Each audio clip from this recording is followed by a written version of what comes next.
এই অ্যাপটার সাহায্যে আপনি আপনার স্ক্রিন অফ থাকাতেও আপনার মোবাইলের ক্যামেরাতে বাইরের দৃশ্য রেকর্ড করতে পারবেন।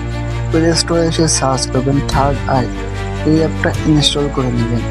আমি ইনস্টলে ক্লিক করেছি, এখন আমি আমার এই অ্যাপটা ইনস্টল হয়ে গেছে। এখন আমি এটাকে ওপেন করি।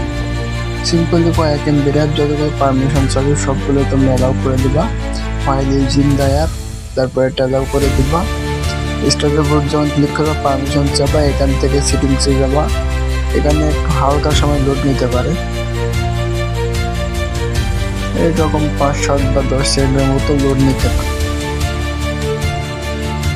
লোড নেওয়ার পরে এখান থেকে তোমরা থার্ড আই অ্যাপটাকে সার্চ করবা বা নিচের দিকে স্ক্রল করে এসে দেখতে পাবা।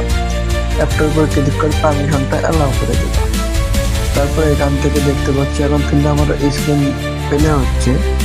তো এখন কিন্তু আমার ক্যামেরা চালু আছে, আমার যে এখানে ক্যামেরাটা রয়েছে সেটা কিন্তু এখন পর্যন্ত চালু আছে। তো আমি প্রুফ দেখাচ্ছি, দেখাও।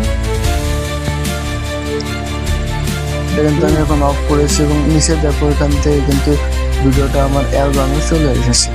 এখান থেকে অল ফটোসে ক্লিক করলে আমি দেখতে পাবো যে হচ্ছে আমার ভিডিওটা।